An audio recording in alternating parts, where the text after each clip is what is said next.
MyCollegeDraft is proud to announce our conference called Educate You. Educate You core areas will cover recruitment, retention, and how to build a strong alumni base of underrepresented and first-generation college students. Material that's not being mentioned. That could be in science, English, performing arts, anything. And then when you have parents who are teaching them that education, but there's things that I don't know that might be significant contributions from the Asian culture, right? From Brazilian, Hispanic culture. Yes, And so one of the things is that our school curriculums have been so whitewashed and Eurocentric and that's one of the things that they're trying to guard is that's why tenure is so important, because if I'm tenured and I want to teach a certain slant, you can't kick me out. Mm-hmm. You see what I'm saying? And so I think one of the ways to get this opening, get this equality is when you're starting to see this pushback on, you're not telling us the full story. Mm-hmm. Tell us the full story and then we can make an educated decision on what needs to happen. And I think that through those means, you can start to see students start to say, okay, now that I have a better picture of the ills and the contributions of every side, now we have a better understanding of what's truly the depth and scope of this issue. Mm-hmm. That's pretty good. I like that. Mm-hmm. So to take that and take us as, well, I hate to use the word minority, but us navigating through higher ed, especially grad school, professional schools, would that then help that particular issue? Well, yeah, because you're going to teach to what you know. Yeah. I mean, you're going to, so the ideology is if you have a PhD and you're in this realm of research and understanding, you're supposed to understand your subject matter across the board. Mm-hmm. You're not supposed to come in with a bias. You should have that academic integrity to say, let's look at all sides of the issue. And I think that happens sometimes. Mm-hmm. But then there's this notion of when I get in, what biases or what things am I not familiar with? Because generations is changing, right? There's exposure is changing. So there's a real good thing called futuring. A lot of times when people end up getting their tenure, I'm not gonna say a lot of times, there's instances in which people stop gaining that knowledge and understanding of what's happening and updating. It's almost like a computer. You always need to update. Mm-hmm. But let's say you on 97, you got your doctorate. Mm-hmm. You on Windows 97, I'm done. Mm-hmm. I'm published. And it's 2019 and you still on 97. Mm-hmm. Right? And you're teaching from that framework. Mm-hmm. So I think when we start to have people come in, but the challenge is this, I think, and it's sad to say, but I'm going to say it and hopefully it makes sense. If you're the first in your family to do something, even if you failed, you're not a failure. Because no one's ever done it. Mm-hmm. So you didn't have the resources within your family to tell you how to navigate that process. Mm-hmm. And so there's a lot of pressure that they're not realizing. So even though you might have failed, you still push the next boundary for your family and your generational understanding what could be obtained, right? So I'm like, baby son or daughter, I was trying to do PhD, it was just way too much, or I had to work too much to sustain. But that child knows, well, I can at least get in there because my dad got in there, or my mom got in there, and they crazy. And I know if they crazy and they can do it, then I can do it. It creates that subconscious understanding of attainment. But I think a lot of times it's funny how we're afraid of failure, but then we say that we've learned more about ourselves through our failures than our successes, yet we're afraid of failure. Mm-hmm. You see what I'm saying? Mm-hmm. It's good. So, what I answer the question, I'm sorry. No, it has to be good. Because what I want to try to kind of segue, kind of close out a little bit more, is just remind people that they're listening to the Educate You podcast. I want you guys, just real quick, just in closing, I want you individually to look at that camera. So I'm going to start with you, Rick. No, start over there. You start, huh? Start over there. I did a lot of time. He didn't do a lot of time. He did, yeah. Okay. David. Yeah, he got a lot of exercise, boy. Because this is what I want. Because I want you guys, because I know you guys really well, and I want you, David, to look in that camera at that person who somebody told them they wasn't gonna do well in school, they wasn't gonna be anybody. I need you to encourage them right now. Calm it down, yes. You know what I'm talking about. Look to the neighbor. I got an individual for each one of y'all. You see? Oh, so it's gonna be different for Yeah, it'll be different. See, you black Iran people. Let's see. Yeah. How do I put this? Okay, so I'll say this. At the end of the day, the only person who controls your destiny or what you do in life is you.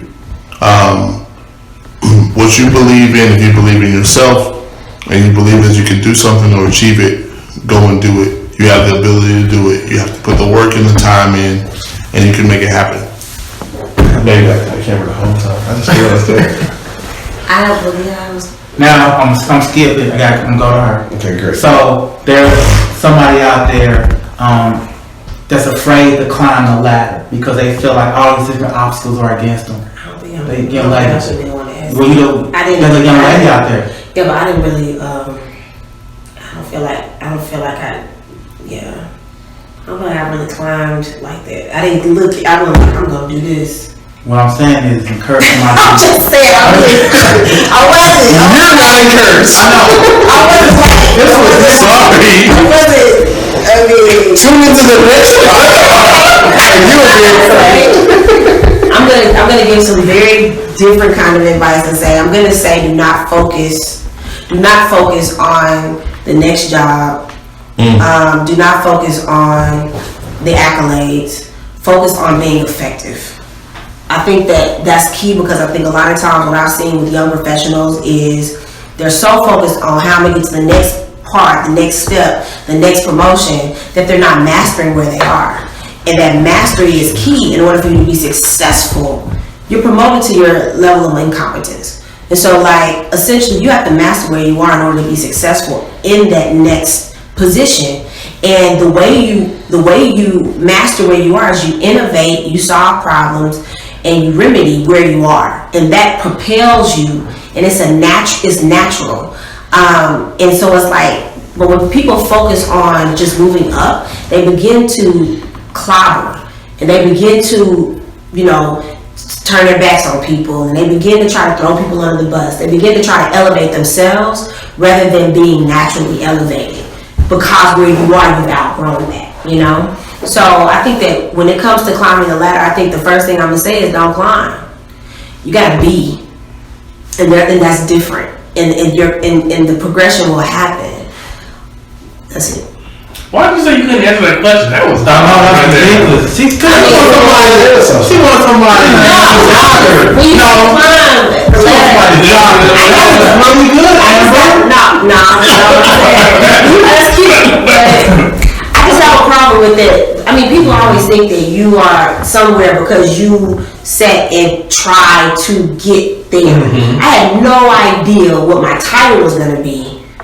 I knew I wanted to be effective. I wanted to make a change. I wanted to improve people. I had a problem to solve. I just kept doing that, right?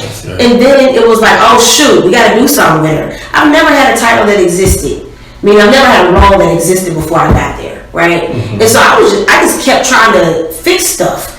And it wasn't because I was doing it because I needed somebody to give me a pat on the back. I genuinely got a passion for what I was doing, and that's why I think that's important. So when we talk about climbing ladders and moving up, I think that you need to be real about where you are and be real about if it's time for you to go.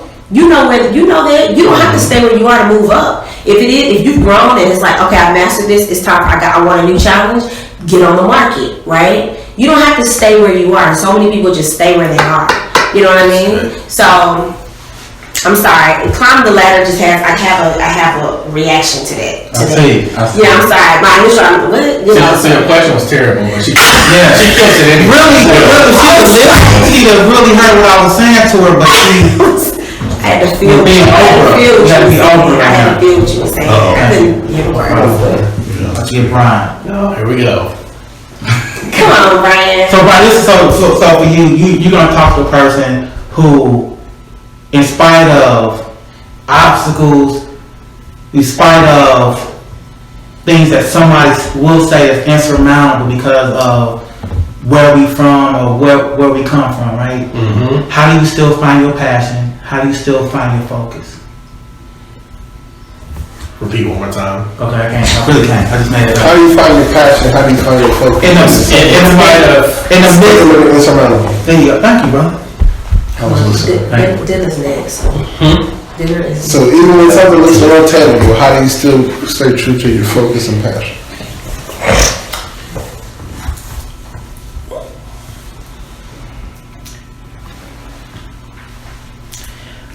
So to stay true to your focus and your passion, despite adversity, is the task that we have together. It seems like right. There you go. That's good. That's good, bro. There's nothing. I believe that there's nothing in this world worth doing unless it's hard to do. I think that the things that we're called to do, our purpose in life, is uniquely difficult. There's some things that, I don't want to get it because I don't know everybody's, religion and everything, but I think that God's purpose for our life is supposed to be something that challenges us and motivates us and puts a fire under us to succeed. So if something is difficult, something is challenging, if there's adversity, if there's people telling you that you're not going to make it, that's how you know you're doing the right thing, right? So I would embrace that. Fall in love with adversity even, because at the end of the day, if you stick with it and you follow that passion and you're smart about it, the rewards and the benefits of achieving your goal is going to be something that is going to be just that much more sweet, And I also would like to add to that sometimes you're not going to get it, at least you're not going to get it right away. So there's going to be some people who tell you that you can't do something because they know it's hard to do. And there's not a lot of people who can do it. So if you're brave enough and bold enough to put yourself in that space and you don't automatically succeed, that doesn't make you a failure. That makes you a learner. So move forward with boldness. Move forward with courage. I believe that courage is something. It's not about being not scared of something. It's working through fear. I talked to my wife about this the other day about how I'm afraid of a lot of stuff. I'm afraid of not being successful in my job. I'm afraid of not living up and being a good husband. I'm afraid of many things I can go on and on and on about, but I take that fear and I step back away from it, mindful of it, and I think, well, what's the worst that can happen? What's the best that can happen? And from using that fear as a tool, now I'm not cocky about anything. I see the darks coming because it's put me in a place to where I'm ready to conquer that fear, but to do it wisely and to do it in a way that's not arrogant or bold or anything like that. So that's the way I approach problems, and as Tom Hanks would say, that's all I got to say about that. My last. All right, Frank Andrew. So Ricky, you're gonna speak to a person, misconceptions, judging the book by its cover. If everybody knows you're being funny, but nobody knows how smart you are, right? And there's a lot of people out there that's being misjudged. Oh yeah. So if you could speak to that person, enlighten that person, inspire that person. One of the greatest things that someone told me when I was going through my PhD program was that the challenge with you, Ricky, is that you don't fit the identity of a scholar. And that was so eye-opening to me because it makes sense. Like, think about it like this. What's crazy to me is that as a black man who's obtaining a PhD, I could be Dr. Frierson on campus and I could walk across the street and someone could still call me something. Or I could walk in a hoodie and no one thinks I'm here to do education. Or I could walk on my own campus, not be in a suit. So what team do you play for? Are you playing for a football team or a basketball team? That's why you're here, right? That kind of thing. And so I think the pressure when we deal with societal issues is this pressure of conformity. And I think what happens is, as you progress, think about your celebrities. The more that they progress and become their own individual, the more they have these expressions, and you see different dress and you see different things like that. So I always say, try to stay true to who you are to the best way you can, because society's always going to try to push, and that's what society's about. Is that non-direct or indirect societal pressure. But stay true to who you are, because who you are is what got you to where you're at right now. So if you've been one to be funny, continue to be funny. If you've been one to raise your voice and stand up against the system, and you know you're speaking on behalf of your people group or your community, then continue to do that.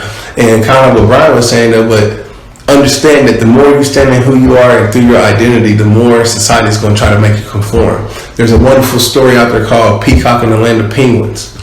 The peacock always is naturally designed to show color and show its expression. That's what they do. Penguins only think in very dichotomy ideology, right? Black or white. Whereas the peacock can have very diverse ways of thinking. Your diversity, your understanding, your unique way of expressing is what makes our society unique and wonderful as it is now. And so you have a unique opportunity to break the mold of what a scholar is. You have a unique opportunity to break the mold on what a young entrepreneur is, or an entrepreneur, or a lifelong learner. I don't care if you're 90. A lot of people think, why I used to go to school. You got the opportunity to do anything you want and change the mold. One of the things that we suffer in society is that we like to put everybody in categories. That's the way we process and understand society. Break the category, break the mold, because only through breaking out the box can you understand what's really out there. Only through breaking through, we was listening to a thing this morning with Artie Schwarzenegger. He says one of the things you have to do is you have to be willing to break the rules.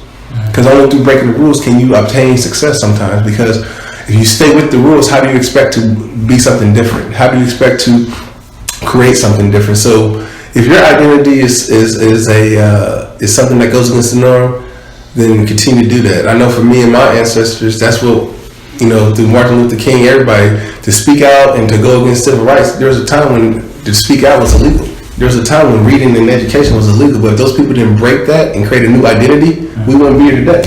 So you have to find that fine line of who you're going to be and your essence of who you're going to be, and find ways to kind of infiltrate and not infiltrate, but to influence the society which you are, because who you are is what got you to where you're at right now. All right.